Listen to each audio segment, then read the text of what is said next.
The Chicago Bears lose Caleb Williams' first road start of his NFL career in a 19-13 beatdown that still saw the Bears end with a chance to win the game. You get two prevailing takes that come out of this one, two takes in direct opposition with each other, and Nick and I are going to talk through the game, the takes, and everything else on this episode of Bear With Us.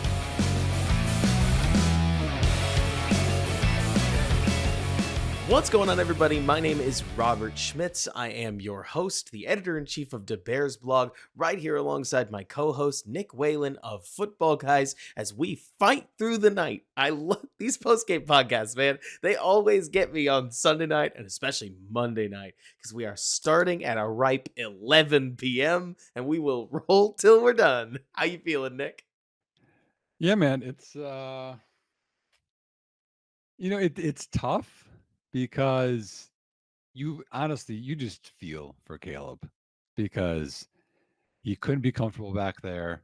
Not that an NFL pocket ever is comfortable, but that part stunk. But then also they had a chance to win the game on the road on national broadcast. Everyone's watching um against a Super Bowl contending team. And the Texans had three drives to start the game, and they scored 13 points. They scored 6 the rest of the game. So, you feel good about that. So, I would say a mixed bag. That's where I'm at right now. How I about feel you? like that's probably fair, right? I'll walk through the two takes that I had coming away with it, and they're the two takes that generally I'm seeing on Twitter right now. Take number one is the really sad one, right? That one's easy to talk through, where you go, oh my goodness, the Bears have this young quarterback that I keep getting told is good, and he just went out there and threw two interceptions, didn't crack 150 yards. The offense didn't score at all and wasted a heroic defensive performance. By golly, how am I going to survive? Right? So that's take number one. Take number two is Caleb Williams made his second road start. The offensive line, still, year three of the Chris Morgan experience, we cannot block any stunt. Any stunt. I don't know if I've seen the Bears pick up more than like 20% of the stunts that they get thrown at. And I swear, Nick, those get picked up on accident, right? Like, I would love, Nick, I am so aware of being the cope artist that goes, well, it wasn't the quarterback, it was the offensive line. I'm sick of doing that. I remember doing it for Trubisky. I remember doing it for Fields. But man, we can't pick up a stunt. That's not really the quarterback, especially on five-man pressures where you are expecting to be able to block some of those. Anyways, let me get to the second take.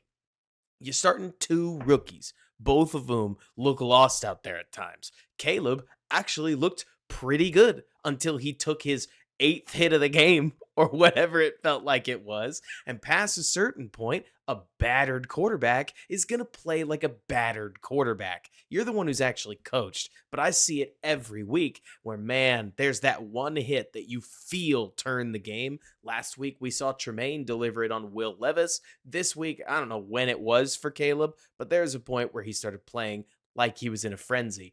And yet, good teams win, great teams cover, Nick. And the Bears covered the Vegas spread of 6.5 points.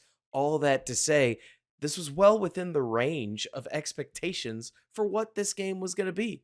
You and I talked about it as a house money game for a reason. You get away with a lot of wounds to lick, a lot of lessons to learn, but you're 1-1.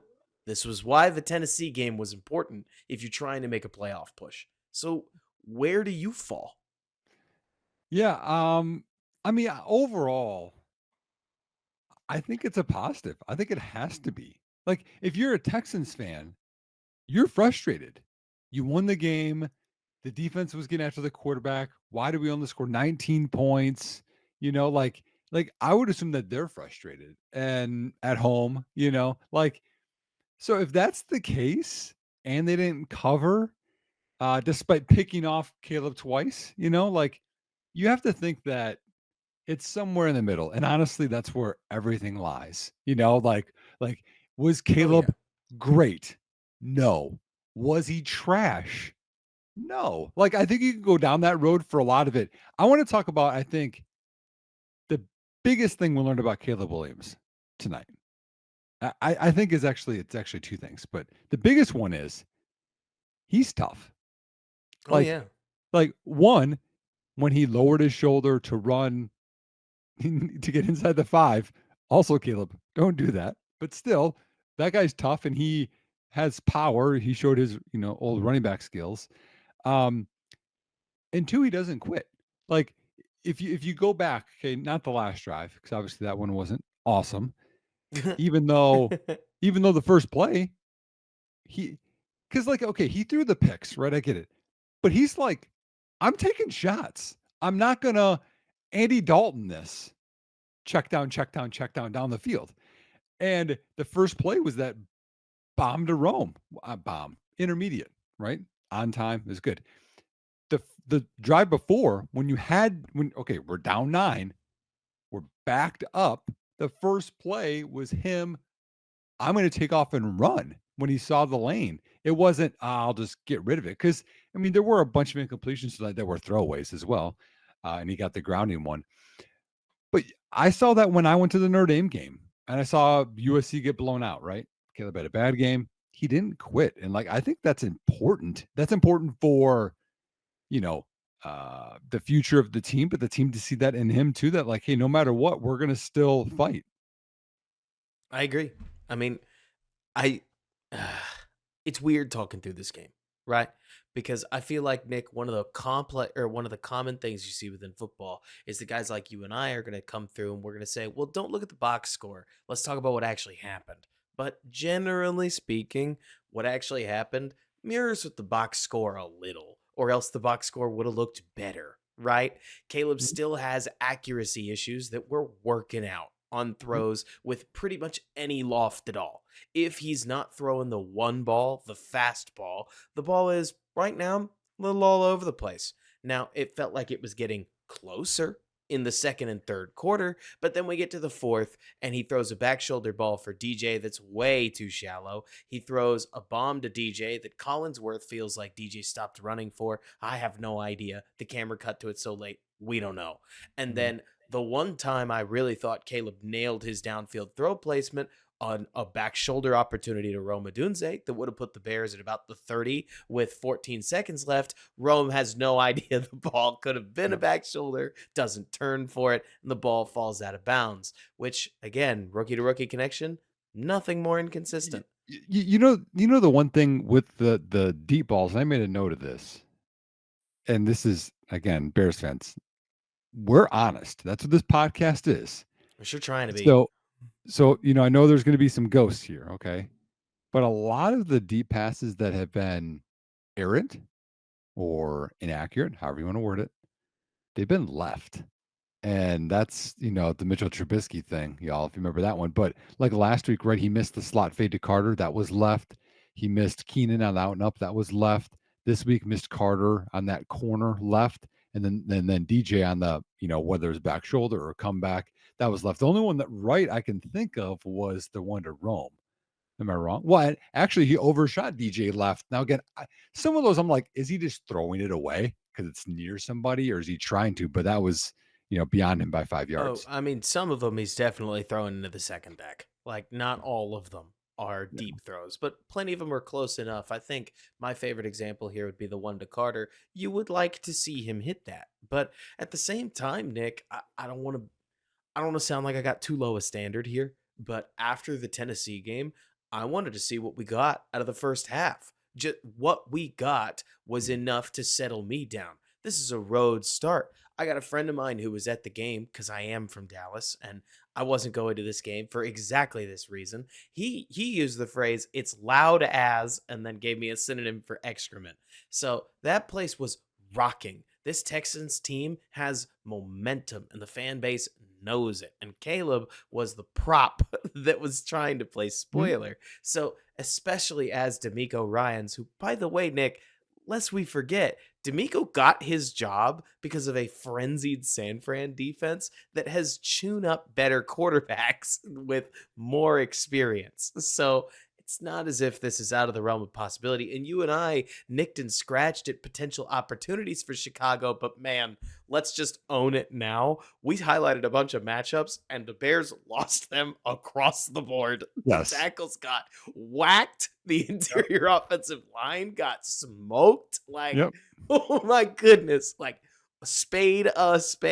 They got smoked on the D-line offensive line matchup to the point where, Nick, I'm sitting there on Twitter already making comments about, yeah, this is going to need an overhaul this offseason. Like Yep. this is a 15 game kind of problem and not a between the weeks kind of problem. hmm Yeah, and it's I mean, if you go further than that, I mean, so Caleb got sacked 7 times for 40 yards. One of those, I mean, is counted as a sack. I don't think it should. It's when he stepped up in the pocket and then he slid. I think they counted that as a sack. But anyway, got hit 11 times. Here's the thing that bugs me more, and this is still offensive line oriented. Okay. 17 rush attempts by the running backs, Robert. That includes a 6-yard run by Homer, which they didn't think he was going to run to set up the field goal for 27 yards. 17 for 27 yards. Caleb had 5 scrambles for 44 yards. I mean, that sounds like what the Bears used to have the last 3 years with Justin Fields. And again, the offensive line couldn't handle it. It was like they were playing. I can't even think of who would have the best defensive line right now in the NFL, but that's who it seemed like. And when you look at the Texans, they had 2 good DNs.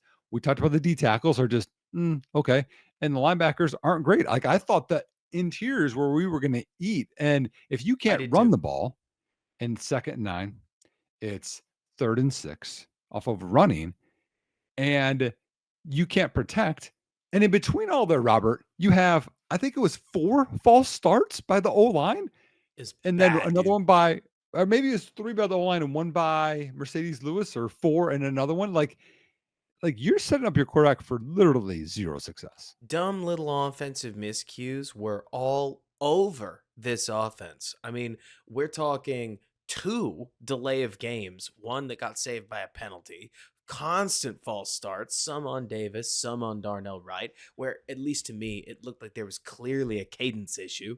Then we've got the apparently mandatory swing screen to Everett with DeAndre Carter blocking out in front of him. And Everett is looking, I mean, I already started making fun of him, but he's looking worse than any joke that I could make because pretty much any ball that gets forced his way, I mean, the drop in what the late drive was just that perfect cherry on top of what are we doing here? Like Well, I Cole I, Kmet, I posted on Twitter. Cole Kmet gets murdered on live television and manages to complete the catch. And Yeah. Gerald Everett can't catch a lollipop that hits him in the hands, but Well, whatever. I posted. I said, to be fair, I would have been shocked if he would have caught it. You know what I mean? So, but the other part is, as a coach, this is again, even at a high school level, Robert. You know, because I've coached both. There's literally like the cardinal sin of catching a bubble is stopping your feet and cutting inside. You just don't do it. You know why? Because most of the time there's 10 guys inside or 9. You go outside no matter what, and you just force your way and get whatever you can. Yep. He stops his feet as a slow tight end and then cuts back inside. It's like, do you even know what you're doing out there? Speaking of Cole Kmet, Probably doesn't think he's slow. That's yeah, probably the well, difference. But yeah, the Reaper comes for all of us, I guess. I still got it. Yeah, okay, man. The Speaking of things that are negative, or Cole Kmet, okay. Congrats on hold on to that ball, by the way. That was a heck of a hit to take. Can you block, bro? Like I think he missed. I think it was 3. I gave him a hat trick. He missed the one to Swift that set up like a -5 on a swing. He missed the sift block coming back, which isn't really a sift Oh, because that got it's not Caleb split killed. zone. You talk about that one?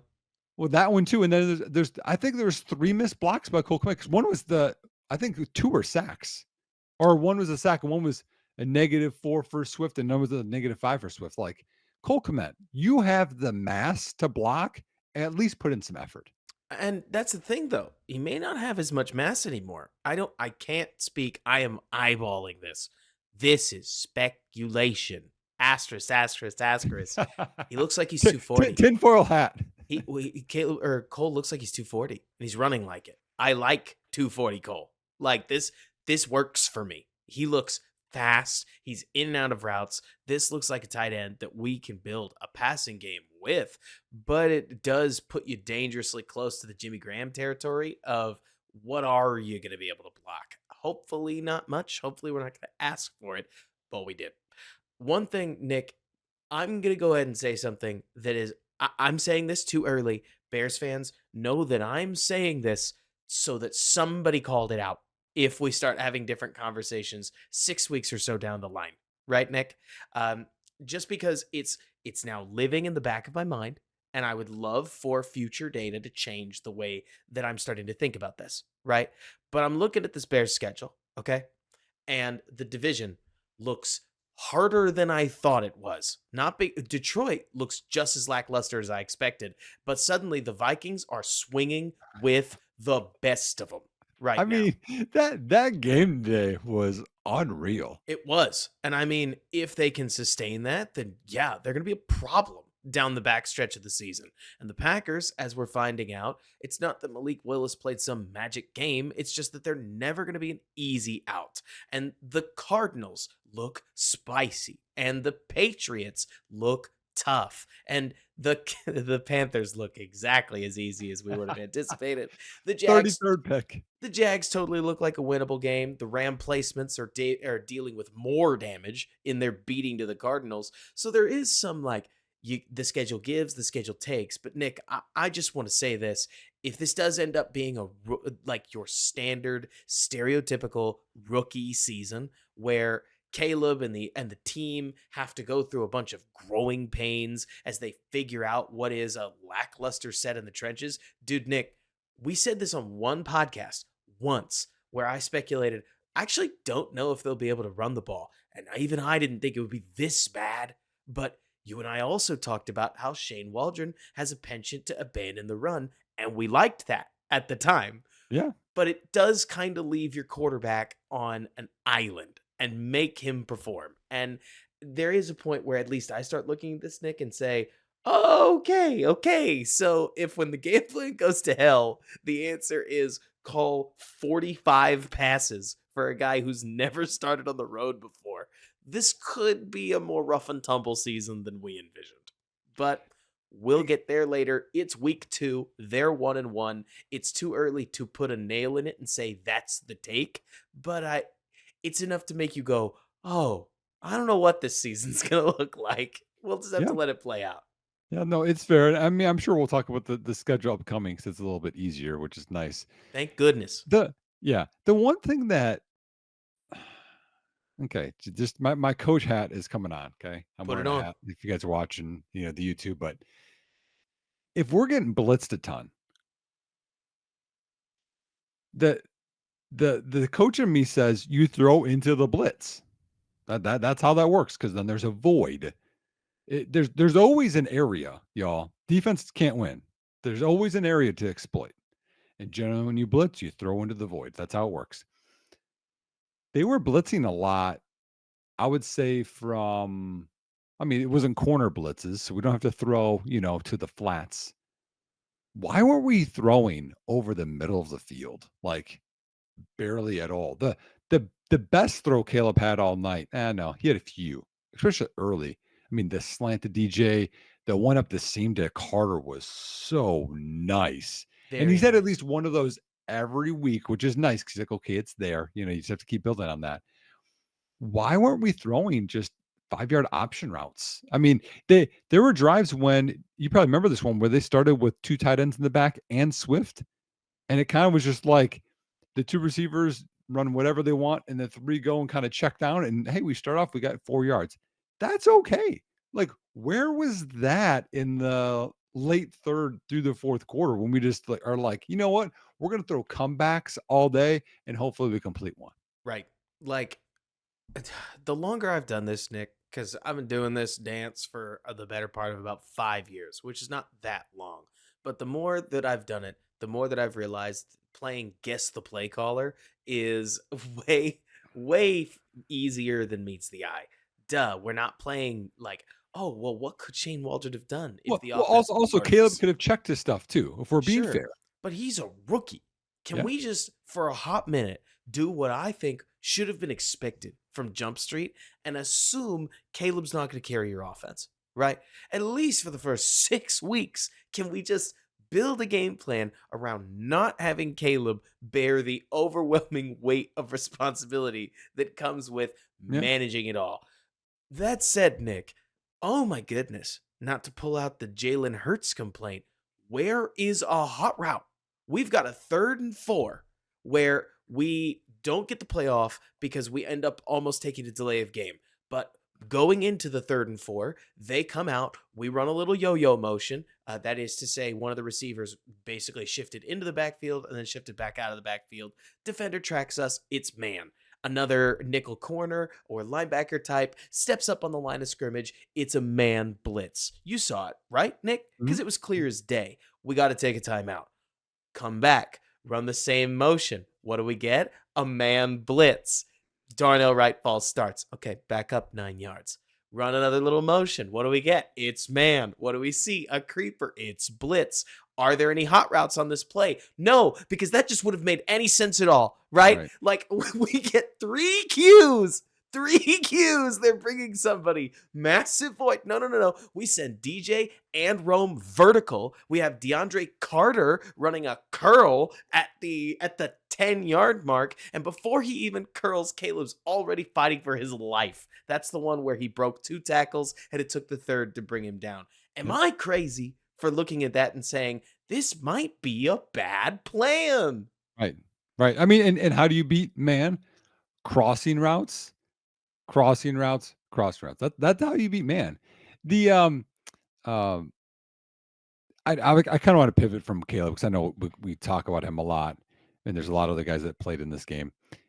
I want to talk about like two huge pivotal shifts in this game that were plays.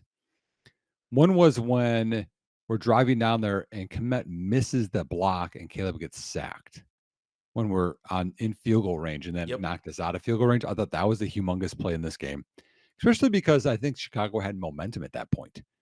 Because if they would have scored, then I think it would have been a 3 or 4 point game. And that's if it was a field goal. They could have scored a touchdown potentially on that drive. The other massive one was Chicago would have taken the lead if Kyler Gordon caught that pass on the first try. That was a pick six. Easy. Easy. Great read by him, too. Mm-hmm. He let the number 2 go vertical and cut back out. I thought those were two of the biggest plays of the game if you want to shift back and forth. Now, Houston would say, if Cam Akers doesn't fumble, we scored another touchdown in the game. I agree with that one as Mm-hmm. well. But in terms of flipping it for Chicago side, I thought those were the two. Plus, hey, I don't care if Goodell put the call in. I thought that Chicago got the better end of the officiating.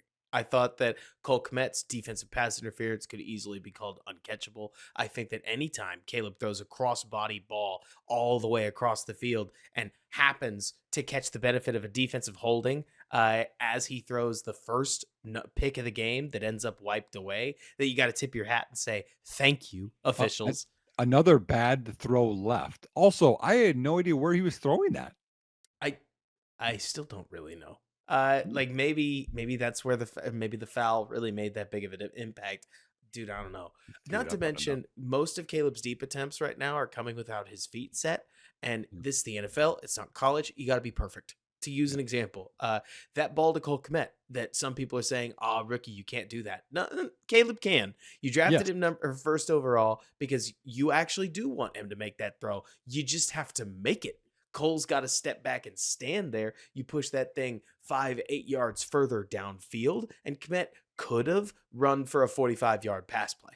But Mhm. that doesn't happen. You throw a pick. My alma mater, Jalen Petrie, picks it off, and that's that. The DJ Moore interception. That's the first underthrown ball I've seen Caleb throw all season because he Yeah. overthrew literally everything else. Is there an element of calibration that's coming into this? Dude, I don't know. I mean, we're talking about a game. I don't know if you've seen the stats yet. PFF, I think it is, has this logged for a 37 pass attempt game, of which 36 dropbacks were pressured. So you sort of just drink that one in. We heard a Yep. lot of those same stats last year with Fields. For this, I feel like the game plan was way too quick for Caleb to rack up 37 pressures and all of them be on him. But who knows? You- Maybe the L22 will say something else. I'm throwing a lot at you because I Yeah. understand you want to navigate away from Caleb. I feel like we got to do the Caleb thing some justice. Where I look at this, Nick, and think to myself, okay, 37 attempts, 174 yards, an obvious improvement from 93 yards on 29 attempts. Mhm. I don't think there's actually all that much to worry about. This used to be the age old way rookies developed before we started holding them to semi ridiculous standards. And Right. you and me, we both projected Caleb for 4,000 yards. We might have gotten a little ahead of ourselves. But right now, I'm not worried about what D'Amico Ryans did. If over the next 2 weeks we don't see one performance that we at least like, we got bigger problems. That I'm worried. Yeah. But right now, after D'Amico Ryans and then your first start, by the way, that Titans defense looked pretty spicy as it took on a Mhm. New York Jets team that a lot of people like. So, you get what I mean? There's a Mhm. lot more in this soup than just Caleb didn't play well. And I mean, if there's one guy that I kind of want to lay the blame at, I do think Waldron could have done a better job. Yeah. But Yeah. we Just got 2 games of him. as a reference, or actually, I'll just ask you a question. How many passing yards do you think Aaron Rodgers had today against the Titans? Okay, so it's funny you mentioned this because I don't know. I haven't seen that box score, but I'm going to go ahead and guess that he had 189 passing yards. 176. Man, there you go. Now, he I mean, did I mean, I throw mean, two touchdowns. One was to Allen, so it was a short one. But so, I mean, that's Hall of Famer touchdowns there too. count. I also think, not that anybody cares, I would like Rome to catch that ball that Caleb floated to him in the end zone. Yes. The slant. So it nobody cares. Nobody cares. I'm not doing the drops thing again. Nobody cares. But if you do care, I do think that that means that Caleb's at three like interception worthy throws and 2 touchdown worthy throws on the season, which could be worse if you're talking about a rookie. Though this Nick, can I ask you this very direct question? Is this the environment that you expected to see Caleb in? Like when we talked about Shane Waldron, the offensive coordinator, the current Bears offensive line, the weapons that the Bears brought around him, is this the product you expected?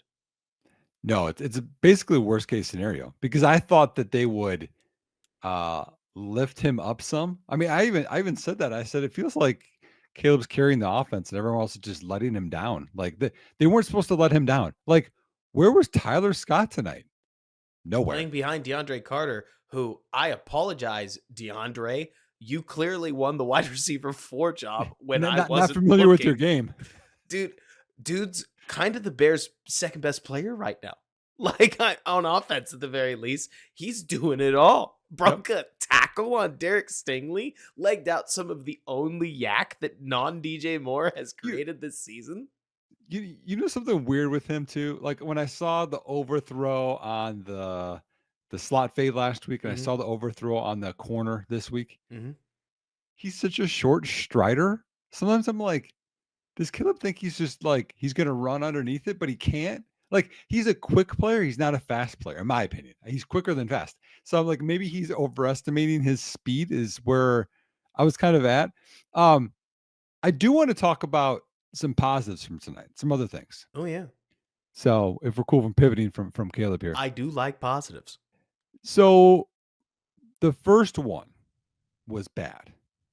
And I think the fifth one was bad. But Torrey Taylor's a dog, y'all. Like this game would not have been this game without him. As in, Houston would have scored way more points if Torrey Taylor wasn't kicking. The first one he had was a 41-yarder. I would call that average. And then another one where you're supposed to pin them inside the 20, it went out of bounds at like the 23. And I was like, Torrey, you're better than that. But the other ones, now again, aided by a hold, which Robert talked about last week, literally vintage, same thing. But flipping the field, Needed it. making the Texans drive, which they didn't do. They didn't sustain after those first 3 drives. And so, again, got drafted. They called him a weapon, and he's been delivering as a weapon. So, Torrey Taylor, glad you're a Bear, man.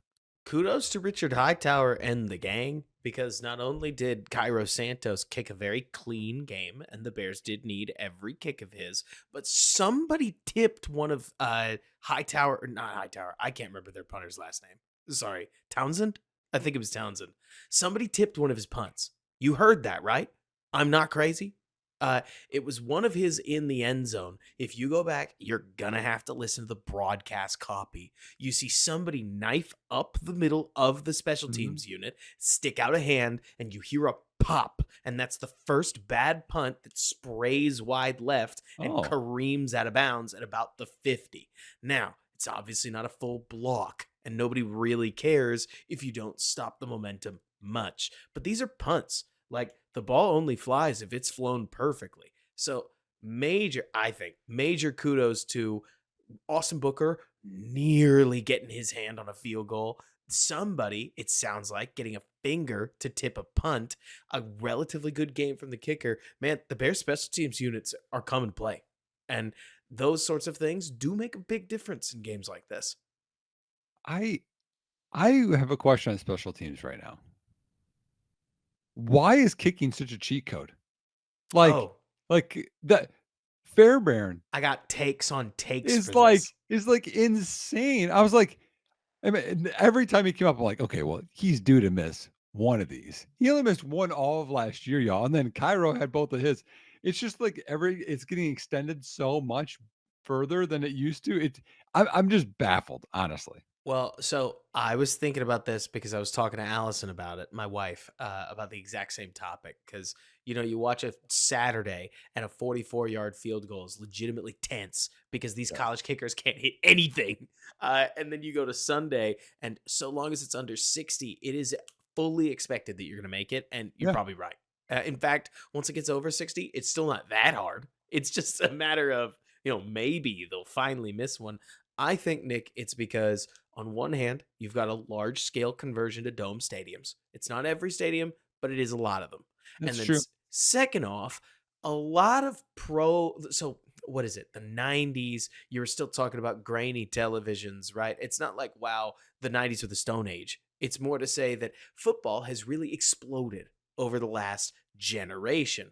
And anybody who went and had a fairly successful, but not successful enough, what do you call it, European football career, could learn to kick one of these things really hard, really accurately, and you could do pretty well for yourself, as proved by Cairo Santos, as proved by, what is his name? The Cowboys guy. It's Audrey, right? Uh, Maybe. I don't know. the dude with the massive monster leg. I mean, it's not just Justin Tucker, right? Mhm. We've seen this where the Connor Barths just don't exist anymore. And they haven't for a while. Robbie Gold was the gold standard of kicking. And according to today, he's fine. Were, I were, were love you Robbie. were you a Bears fan when they had Paul Ettinger? No, Oh, man. I Robert. joined the team with Gold. Okay, I just want you to, because you have no idea about this, and it's gonna baffle you, and just live people will just see the reaction. So the soccer style kickers, right? They go 3 steps back, two over. Okay, Hmm. after Edinger would go two over, he would spin and have his back to the line of scrimmage, Robert. So on the snap, he would corkscrew around to get more momentum to kick. That That's was the wild. Bears kicker for multiple I years. mean, I did look it up, and there was there were a lot of toe kickers back in the day where they basically couldn't control the Oh yeah, spray of the ball at just all, straight but they on. just ran up and toe kicked it. Yeah, So but the corkscrew, Robert, you haven't seen it. You got to look him up. that's So we've ridiculous. got, I don't know, y'all. We've probably got maybe 20 minutes left. I want to rocket fire. I got a few other things here, Robert. Got to talk defense. One is I got one more special teams for you. A negative. The Texans kick return unit averaged 33 yards per kick return. Yeah, it So wasn't great. which is more than the average, because if you just kick in the end zone, it's 30. a little surprised. So I was like, okay, then maybe that's something to note. They got to improve a little bit on. Special teams has been a bonus this year, but we got some things we gotta correct. Yeah, I don't feel like the Bears coverage units have been amazing, but I'm also not an expert on that. So I just don't talk about it much, right? Mhm. Where right now the good news is that as long as they don't break a truly long one, then I don't have to bring it up. And Yeah. so they didn't in this case. But I'm right there with you where what was it? The Bears basically gave up 3 points. I know this is oversimplifying it, but the return right before the end of the first half was Oh, just a little longer. And yep. so because of that, they end up squeezing out 3 points that maybe it's Waldron's fault for going hurry up on the drive before that ended up scoring. But honestly, when you go from 3 to 10, I'll take it any way it comes. The kick return was a little long. The Texans needed almost literally every yard. They knocked that through. It was it's so funny, dude, Nick, because I can generally the most positive thing I can say is that I could point to most units on the team and express legitimate, well-founded disappointment Yeah. with most of them. And the Bears still lost by only 6 on the Right. road Right. in an early season game where their young offensive coordinator looked awfully young, and their young quarterback and their young receiver looked awfully young, and their defensive line did as badly as we could have anticipated they would have, sans Javon Dexter and also Andrew Billings, who were monsters in their own phases occasionally. I think we need one more, like, dude on the Oh, for defensive sure. line Yeah. before we really Well, start talking about it. so I've got, let's see, I've got one more positive and three more negatives. One is going to take some time. Well, then So let's go. so maybe I'll just bullet the other ones. Okay. We'll get to the one at the end here. So positive. And again, we talk about him probably every week. One of our boys, Andrew Billings, Dog. dog, like like like game changer in there in terms of just if you didn't have him, I thought they were going to run all over him because Dexter on one of the runs where they got towards the end, Akers had like 12. Dexter was on his butt and sliding. If you watch it, it's like, come on, buddy. Um, Montez Sweat, where are you? Why aren't you making an impact? Are you injured? Is it the toe? Um, I maybe you're getting chipped some too, but still, like you're not having the impact because the rest of the defense is doing things and you're just there. And sometimes you're not even out there. Then the backups are in. Then they make a bunch of plays, and I'm like, why isn't he out there?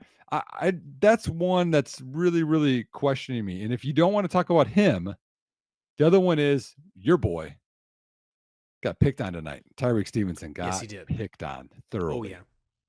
That is okay. So, one thing I'll mention I noticed this during the Texans game. It wasn't trendy enough for me to talk about it because we had one game, right? But during the whole Titans game, they played Jalen Johnson on the field and Tyreek Stevenson on the boundary. For those who don't know what that means, it means that depending on where the ball is spotted, which hash it's spotted on, you're going to play Tyreek on the short side and Jalen on the longer side. This is Fluse's way of trying to get the most out of Jalen Johnson because he's saying he can cover more space. Therefore, we'll play him over there. The problem is, Nick, uh, Bobby Slowick has any idea how offense works. And unfortunately, this means that if this doesn't change, so will Matt LaFleur. And they just knew how they could get Tyreek Stevenson one on one with Nico Collins. And worse, they could read his alignment and know that it wasn't even true man coverage. I mean, there were some of those, Nick, where I feel weird because Tyreek isn't just like close, he's 3 yards off because I he's know. playing a flat zone and Nico Collins is slanting underneath that zone. There are not that many corners that are going to cover that from there, but Tyreek's the one who's got to wear it. This may sound like, I don't know, some over impassioned defense, but if there's a critique to Fluce's defensive structure, it's stuff like that where I go, did we just think they wouldn't run the slant with the extended wide receiver one who's playing like a beast? Well, Because and he all he does is in breakers. Like he's like Michael Thomas, y'all, but not slants. Like, they're digs or seam reads. Like, Right. he loves in breakers. Like, what are we doing? That's where Stroud likes to eat Well, too. play action drift, like, all last year, drift, like, that's what he ran. Yep. I'm really interested to see what the Bears did to take the points away because when they were coming early, there was an element of, did we scout these guys? Like, what did you think they were going to do on second and 24? What call did you think was coming? But Yeah, but y'all, I'm not gonna go by name, okay, because this guy's a friend. But it was like when the Bears were down 9 and Texans were driving, about to punch it in, but then they fumbled, it was like, well, whatever, the offense can't adjust or can't pick up a stunt, but it's like, looks like they're gonna struggle all year and maybe their coaching staff won't make the whole season. And I'm like, we can't do this. The Bears were underdogs on the road, and Flus has made adjustments 2 weeks in a row, yes. shutting down. And it wasn't like, okay, Will Levis just like fell apart. CJ Stroud, y'all, like, MVP candidate, like, dog. And again, some things went Chicago's favor in the second half, just like they did last week, but made the adjustments. So, like, despite all the stuff going on, despite the defense being tired, as Robert is right now standing up for this podcast, Oh my gosh, yeah. we need to give Flus his flowers here, y'all. And the unit. Like, they all aren't making great plays, but they're making enough plays to make this a game and keep the Bears in it. So, like, I hats up to Flus tonight I for will sure. tell you that I don't know the Bears' defensive scheme. Like, I've never coached it. I know it pretty well. But I'm sometimes surprised, Nick, that they don't shorten Tyreek's zones and shift more guys towards him, purely because when I think about how to get the most value out of Jalen Johnson, it would be to make him the most brazenly enticing target possible. Does that make sense? Where I'd Yeah, yeah. basically say, hey, I'll give you two choices. There is two safeties, two quarter safeties over the top of there's Jalen Johnson in a cover 4 plus responsibility and one linebacker, and the whole rest of the defense is over towards Tyreek. So if you want to throw at 29, I guess you could try. But you're going to also throw at 6. You're going to also throw at 49. You're going to also throw at 31. So it's a team effort over there. But if you want to test one, be my guest. I mean, In fact, I hope you do. that was You know, Houston's game plan tonight. It was Stingley on DJ Moore, and it was like all the other coverage, good luck, and, because and we're you gonna shut take it down. those. That can be really frustrating Yep. for a lot of guys. But when you go a true, let's call it like a buffet zone, where, and by that I guess I just mean it's the same all over the place, right? With little call differences between the coverages. Well, then you get to pick on your wide receiver one the whole game. Yep. Like, and obviously something changed. Truly, Flus, the DC, deserves his flowers. Flus, the quarterback developer and head coach and offensive hiree, we got time. We are not making any determinations after 2 games, Nick, No, no. but it's an ugly operation so Right. far. Can I give you the other side to this coverage stuff? Yes. So, a long time ago, y'all, Deion Sanders used to play football. Okay. Robert didn't watch it back then, but I'll let you know how it worked. Okay. Deion, stud, Hall of Famer. And what some defenses did, I believe this was in San Francisco and in Dallas, they would have fun and they would now it's back when there's mainly like two receivers out there. Okay. But they would match Dion on the worst receiver at times, because you would look and you'd be like, surely not throwing over there. And then the safety would be on the other receiver and they would bracket the other one. So you could have it both ways, Robert, where you could have Jalen on the good guy. And because all corners get beat, y'all, like, perfect pass, you can't defend it. So you could have that, or you could have it the other way where you're like, okay, we'll surely take away that part of the field and then make you beat, less space, more guys in another area on maybe your better guy.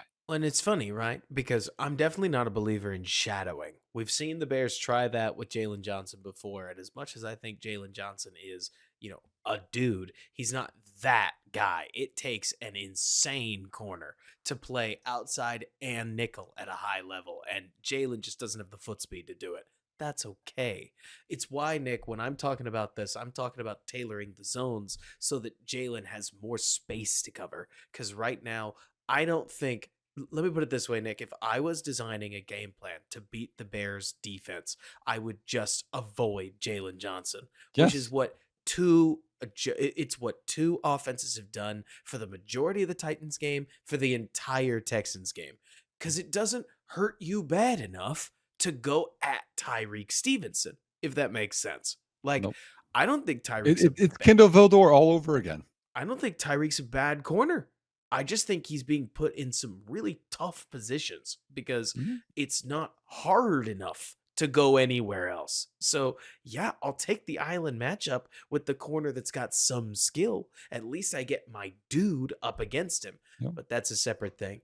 The Bears couldn't pressure or generate almost any pressure outside of the blitz until the second half. One thing that is becoming a small trend, 2-game trend, Nick, bullet point. I want to give Javon Dexter some flowers, and I want to beg the question on whether he's winning off of conditioning and motor because it's the second half where he's starting to flower Yeah, in maybe. both games. The early goings of the game, Dexter does not seem to be, let's say, super winning against the lineman that he's up against. But the second half, he starts to click out some pressures in the third and fourth quarter. We saw that again today, which will take any pressure anyway it comes. The other thing I think is worth mentioning, Nick, is in the draft pick evaluation scale, we are measuring Javon Dexter against pick number 53. What does that mean? That means if he's a playable starter that gets any pressures at all, especially if he picks up, let's say, 6.5 sacks, a big thumbs up on that draft pick. That's Yeah. all you're Yeah. really anticipating out It's of true. that slot. Better than that, even better. But Mhm. Jervon right now is living up to expectation, which again highlights the trench needs that I think the Bears have, where you say, well, if that's expectation, is this just the line? Because you mentioned Sweat. I would tell you, Nick, I always feel like Sweat's been a little mischaracterized, right? This is a premium edge two that can flex into an edge one role when you Yes. need him to. Hmm. He is simply the Bears edge one. And so there aren't that many edge ones. There are some great options coming up in the draft in 2025, but it's week 2. We are not going to talk about the draft. No, So no. I'm with you on Sweat being invisible, but at the same time, he's a 3 down guy. So he's just not going to Hmm. have that pass rush pop that some of these other guys that camp out and wait for third down are. All right. So my last thing, probably take the most time, but to be transparent with everyone, I probably have 10, maximum 15 minutes left before my wife lands for a flight and I have to leave and pick her up. Yes, that's at midnight here in Wisconsin. So the offensive line, Chris Morgan, are you doing your job? Like I know different personnel. We've switched from Mustafer to Lucas Patrick to Cody Whitehair, now to, Coleman Shelton. Ryan Bates on IR hurts a ton because it would have been nice to have him mix in here and figure out what's going on. Nate Davis, I've come to your defense. You were not good tonight. I but still, I don't think you were the worst O lineman out there, but you weren't good. Tevin Jenkins, this is the worst you've been probably since he started at guard. He's been bad 2 weeks in a row, like bad, bad. Bad. Braxton Jones got worked tonight. The final drive of the game, Darnell Wright got bulldozed over for a sack. I don't have the answers, but I feel like the offensive line, and I say this, and I know people think of extremes, but I'm just saying for the talent, for the investment, for those guys, I don't think it could get any worse.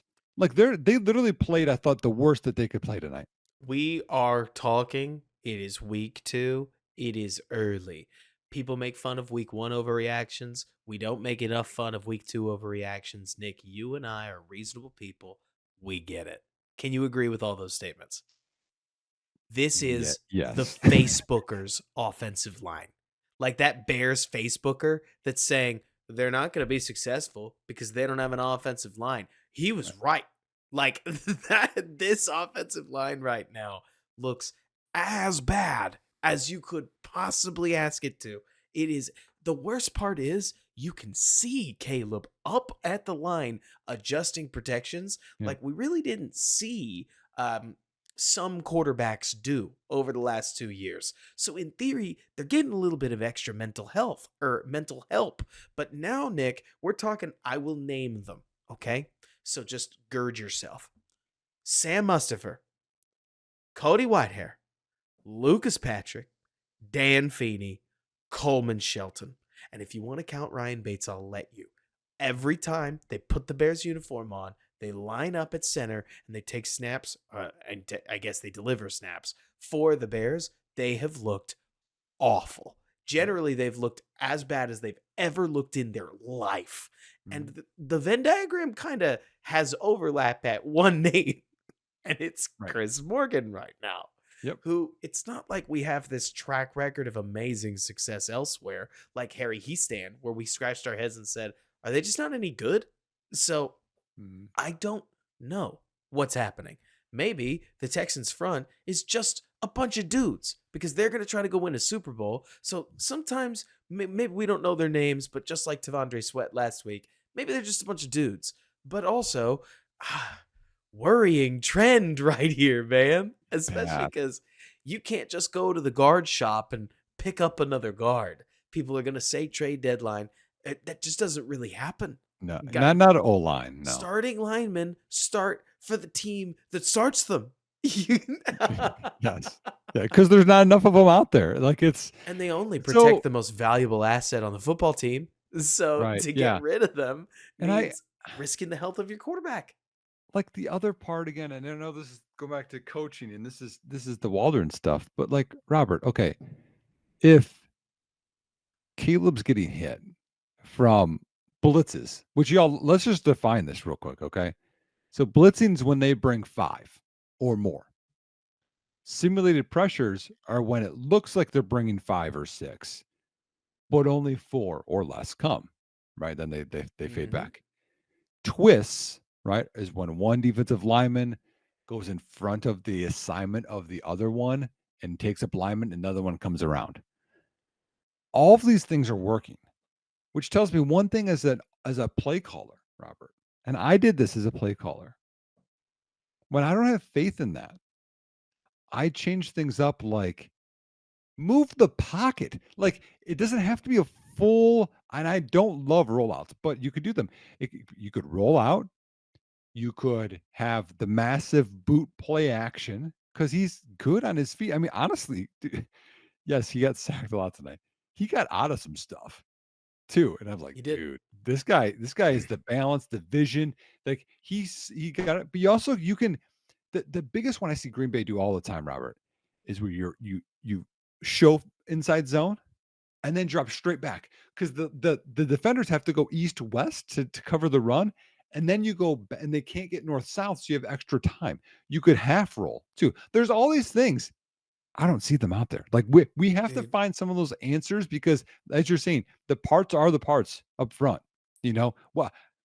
Put Matt Pryor in there, maybe Bill Murray, maybe. maybe Amagaji. I saw multiple people. I fought with them on Twitter on this. Amagaji's not a guard. His arms are too long. It doesn't make sense. Guards You might or long arm guys don't go in there. Zach Martin's arms I aren't agree long. with it. Dude, in principle, I agree with you. In practice, you're looking for anybody that you can get that's reasonable. Like, I'm not trying to pick on Nate Davis here, right? It's more that we are, especially if Tevin Jenkins is seriously going to deteriorate like this, we are pulling the fire alarm because it's bad out there. Well, who's the worst guard right now? Him or Tevin Jenkins? Gosh, it might be Tev. Like, I think Bad. Nate's gonna win the comment award. Like, if that's our question that we're asking the group, like, comment below, give us a pumpkin emoji. I don't have time to think of another emoji. But who's been worse, Tevin or Nate?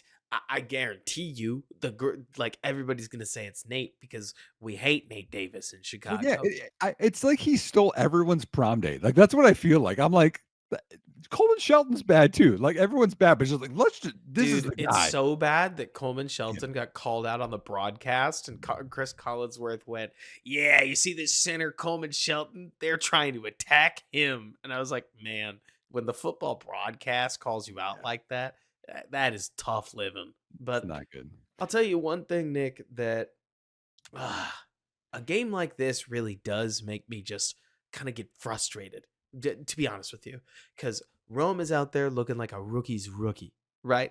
Even Marvin Harrison, incredible, incredible first two quarters, and then kind of stepped out of the game.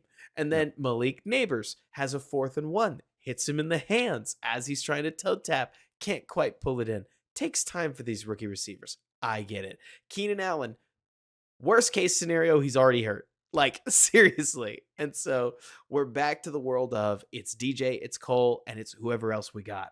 And Caleb made whoever else we got productive.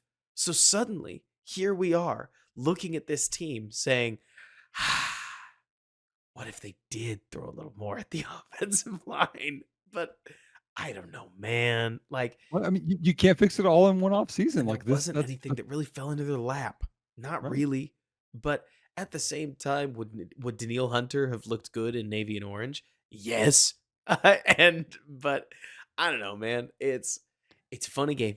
I know you don't have much time because I feel like there were obvious signs of Caleb learning. Welcome to the NFL lessons that apparently he didn't learn last week.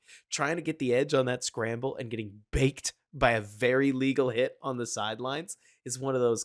Caleb, what did you think was going to happen? Like, Well, I made fun of this, but I said, well, first off, my favorite part about that oh, the was team got how they amped. came to his defense. Like, they were all there, and you only do that when you like that guy too, by the way, and you think he's the leader, and you think he's that guy, gonna be that guy. Like, that's it wasn't like 1 or 2 guys, it was everyone, and they went after him.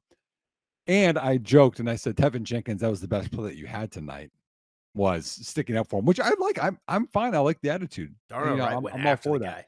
But I wish it was something between the white lines. Okay, last thing, and then I gotta leave. And Robert, you can keep going if you want, but um, it's gonna be a lot easier next week, y'all, because It DeForest better. Buckner got hurt. That D line for the Colts is bad. And also, I heard someone say this. I don't know if this is factual, but again, I'm putting this, permanently on the internet on this podcast. Anthony Richardson, someone said might have pulled a hammy on that last throw Hail Mary as well. Oh, So man. Colts looked bad, but they're going to be worse because they're going to be beat up. So I think that's, you know, again, not everything. The sky isn't falling. The Bears are 1-1, which I think everyone expected them to be 1-1 after this. But this game, and you said the Rams game, who were even more beat up. Cooper Cup, if you guys didn't know, was in a boot and left the game. They already were without Puka Nakua, and they got blown out. Like it Blown wasn't out. even close. Like Arizona was just kind of toying with them later in that Stafford game. So also took a beating. So he may be a little slower come, oh yeah, 2 weeks yeah, from now. Stafford did get. And the Panthers are the worst team in the league. So like, and the Jaguars are playing bad. Like They're guys, playing horrible it's gonna football. get better. It's The gonna get better. Commanders But don't look very good either. no, I understand they won today, but they beat one of the other worst teams in the yep, NFL. yep. And Nick, I'll say this. I think you're gonna agree with it. Then I'll wrap it up. We're in this funny spot, right? Where a whole lot of people are going to look and they're going to say, yeah, but I mean, I'm okay with the losing. Like, I'm okay being 1-1. I just wish Caleb would have played well. And this brings us back to something we kind of mentioned earlier before, like in the preseason, where it's like, how does Caleb play well and the team still loses? Like, what happens? Does Mhm. everybody get hurt? And we are living those games where the defense is playing, frankly, at about expectation. The funny part is, Nick, I think there'd be some people who'd say the defense play way better than expectation. I don't know. This is kind of what I expected from them. Yep. Like 17, 19 points, not 11. The Browns held the Jags to 13. It was part of why they won. The Browns don't beat the Texans with 18 points against 19. Obviously, that's cross game scoring, but you get it. But the point being that, like, the defense is playing about as well as I would have hoped. The offense looks awful. We're not going to pretend it looks anything less than awful. It looks awful because the run game looks really woeful, and the pass game is our only hope, and the pass game is inconsistent, to say the least. And so, I don't know, dude. Part of me looks at this. Yeah, I hear Yeah. you. I gotta go. You can wrap it up, man. I'll catch you soon. Thank you Later on. so much for hanging out. Yep. All this to say, Bears fan, that I look at this game and I see what I think is pretty clearly a team that maybe we should have seen coming. Maybe we could have taken a breath and realized this is going to be a longer process than we expected it to be. I think Caleb looks about as advertised, sans the deep ball thing, but I guess we'll all figure that one out together. I would have expected his loft ball, his two ball, and his three ball, which is to say his middle trajectory ball and then his like high rainbow ball to look better than they have. But I don't know. Truly, he was pressured enough that if he was just rattled and his feet were skittish, I guess I understand. Understand, but not excuse, right? At the same time, we're talking about a kid's first road start. So we don't get to control it. I know that it sounds awfully corny to say that, but we don't get to own this. Instead, we're just along for the ride. I don't see anything in Caleb that has me freaking out yet, but I wonder if there are cracks in the foundation, whether it's Bears coaches, whether it's key Bears personnel, that maybe things might not be as rosy as we hoped they would be. Still, better to be, I think, 1-1 than 0-2 as the Bears head into the next couple of weeks. They got Indy next week. Nick and I'll review this one later in the week. It's going to be some rough tape to watch. You can catch me on Tuesday night as we'll be going through in deep detail what went wrong on the Bears offense, and I'm sure you'll see 1,000 breakdowns beyond that. But make sure you like this stream, or make sure you like this show on YouTube. Give us a 5-star review on Apple or Spotify. Tell a friend if you enjoyed it. Bear down. Thanks so much for bearing with me.